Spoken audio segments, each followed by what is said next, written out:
মানুষ অভ্যাসের দাস। একটা সময় কোনো কিছুই পারতাম না, এখন একটা সংসার অনায়াসে চালাতে পারি আলহামদুলিল্লাহ। একটা সময় কিন্তু আমি একেবারে বাড়তে পারতাম না, আমি পাটা দেখলে ভয় লাগতো, কোনোদিনও বাটি নাই। তবে এখন আলহামদুলিল্লাহ সব কাজই করতে পারি, বাড়তে পারি, রাঁধতে পারি, সবই পারি। গ্রামে একটা সমস্যা, শাশুড়িরা যদি কোনো কাজ করে অন্যান্য মানুষ বলে বউ বসে আছে, শাশুড়ি কাজ করে। যদিও আমার শাশুড়ি কিছু বলে না, তবে অন্যান্য মানুষগুলো ঠিকই কথাটা বলে যে শাশুড়ি কাজ করতেছে, বউ বসে আছে। গ্রাম হোক শহর হোক, আমি কখনো বসে থাকি না, আমি যেখানেই যাই কাজ করে খাওয়ার চেষ্টা করি, আমি কখনোই বসে থাকি না। আর আমি এমন একটা মেয়ে, আমি বসেও থাকতে পারি না, আমার সবসময় কাজ করতেই ভালো লাগে, বসে থাকতে একটুও ভালো লাগে না। তারপরেও যদি আমার শাশুড়ি একটু কাজ করে, কেউ যদি এসে দেখে, সবাই খালি বলে বউ কি বসে আছে, শাশুড়ি যে কাজ করতেছে। এই বিষয়টা শুনতে আমার একেবারে ভালো লাগে না। আমি শুনলে মনে হয় যেন আমি যদি পারতাম আমার শাশুড়িকে খাটে বসিয়ে খাওয়াতে, তাহলে কিন্তু আমি তাই করতাম। যেহেতু আমি গ্রামে হঠাৎ করে এসেছি, অনেক কাজই আমি করতে পারি না, তার জন্য অনেক কাজে আমার শাশুড়ি আমাকে হেল্প করে। আর এই বিষয়টা অনেকের কাছে হয়তো ভালো লাগে না, তারা এসে উল্টা পাল্টা কথা বলে। ভিডিওতে হয়তো দেখেছেন আমি একটা লোকের সাথে কথা বলতেছি, সেইটাই কিন্তু একটা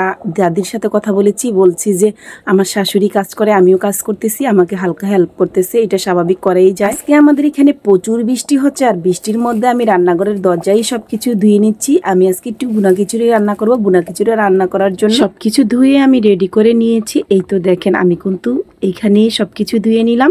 যেহেতু বৃষ্টির মধ্যে বৃষ্টির পানিগুলো চলে যায়। যেহেতু লাকড়ির চুলায় রান্না করব, লাকড়ির চুলায় রান্না করলে কিন্তু পাতিল কালো হয়ে যায়, তাই মাটি দিয়ে পাতিলটা আমি সুন্দর করে ঘষে নিলাম। গ্রামের মধ্যে সবাই রান্না করলে এভাবে পাতিলে মাটি লাগিয়ে নেয়, তাহলে কিন্তু পাতিলগুলো রান্না করার পরে খুব তাড়াতাড়ি ধোয়া যায়। লাকড়ির চুলার রান্না যদিও খেতে অনেক বেশি মজা, কিন্তু ধোয়ার ঝামেলাটা অনেক বেশি থাকে, কালি থাকে। এই তো আমি কিন্তু খিচুড়ি রান্না করার জন্য চলে আসলাম। পেঁয়াজ দিয়ে দিলাম, তেল, পেঁয়াজ, আদা, রসুন সবকিছু দিয়ে আমি লবণ দিয়ে অনেকক্ষণ কষিয়ে নিলাম। এভাবে কষিয়ে তারপরে আমি এভাবে রান্নাটা করে নিব। লাকড়ির চুলা রান্নাটা কিন্তু এভাবে করলে খুবই ভালো লাগে। গ্রামের এই লাকড়ির চুলা রান্নাগুলো খেতে কিন্তু অনেক বেশি মজা হয়। একটা সময় যদিও এই লাকড়ির চুলায় রান্নতে অনেক বেশি ঝামেলা মনে হতো, কিন্তু এখন আমার অনেক বেশি ভালো লাগে। গ্যাসের চুলা রান্না খেতে খেতে লাকড়ির চুলা রান্না করলে আমার কাছে কেন জানি একটু বেশি মজা লাগে। যদিও আমার শাশুড়ির গ্যাস আছে, তারপরও আমি লাকড়ির চুলায় প্রতিনিয়ত রান্না করি। আমার শাশুড়ি মাঝে মাঝে বলে যে বেশি সমস্যা হলে গ্যাসে রান্না করে। গ্রামে সবাই লাকড়ির চুলায় রান্না করে, গ্রামের মানুষগুলো একটু লাকড়ির চুলায় রান্নাটা করতে বেশি পছন্দ করে। যাই খিচুড়ি রান্না করার জন্য আমি এখানে আমার পোলার চালটা অনেক ভালো করে ভেজে নিলাম। এখানে কিন্তু ডাল দুই রকমের ছিল, মুগ ডাল আর মসুর ডাল ছিল।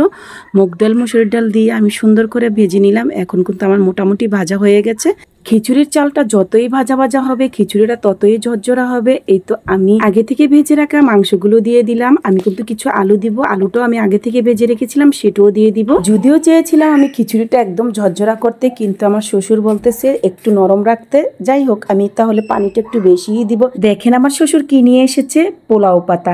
গ্রামে খিচুড়ি বলেন, পোলাও বলেন, এই পাতাটা দিবে ওরা।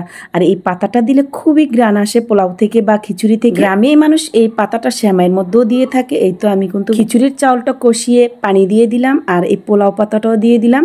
আমার কিন্তু রান্নাটা প্রায় শেষই হয়ে গেছে। বলছিলাম তো একটু নরম রাখবো, তার জন্য একটু নরমই রেখেছি, যেহেতু আমার শ্বশুর পছন্দ করে।